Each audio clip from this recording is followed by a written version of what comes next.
Finally tonight, after a career that spans 6 decades in radio, Ken Johnson is hanging up his microphone.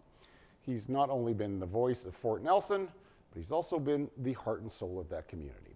Our Noah Abel sat down with Ken today to reflect on what's been an incredibly impactful and memorable career.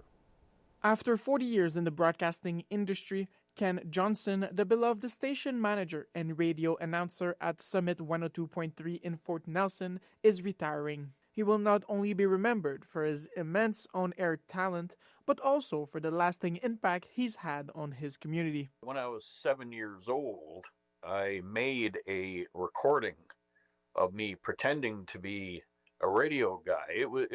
I know it was very strange, but instead of watching TV with the rest of the family, I would be in my room listening to the radio. At 17 years old, Ken joined the Armed Forces. He got involved with the Canadian Forces Network, a television and radio station broadcasting by satellite that he says is where his career took off. That was the beginning. Following his stint in the Army, Ken spent 10 years in Fort St. John before heading to Fort Nelson in 2003, a town he fell in love with right away. They really look after each other, and they were very supportive of me coming to town, and the compliments just were endless. They would call and say, "Hey, it's great to hear you, great to have you, hope you stay for a while," and so I did. Ken has been involved with numerous charities, including the Christmas Toy Run.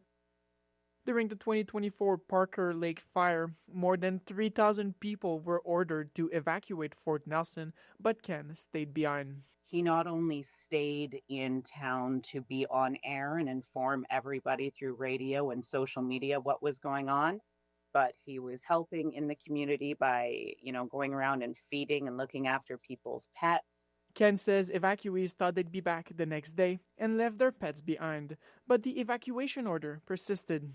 It was at that point that I knew that unless my Tootsies were getting toasty, I wasn't going to go anywhere. I couldn't leave the animals behind, and so I stayed. He has made an impact on not just his community, but the people he's worked with. He just embodies what it's like to be part of a community. Everybody knows him. He knows everybody.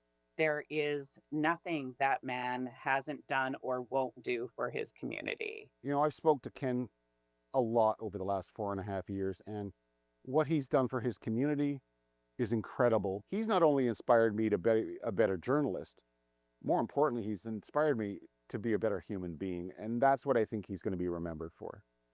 I want to go out knowing that people appreciated what I did, then that's a great feeling. Today on the show, we're going to be talking about sports.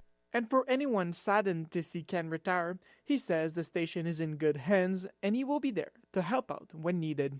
I always woke up every morning and thought, hey, I get to go to work, because it was just something I always loved doing. So to me, it was never work. It was, I get to go play.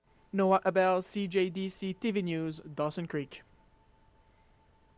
All right, absolutely fantastic job on telling Ken's story, and I think you got to discover what we've known this whole time. Yes. What a great man Ken Johnson is.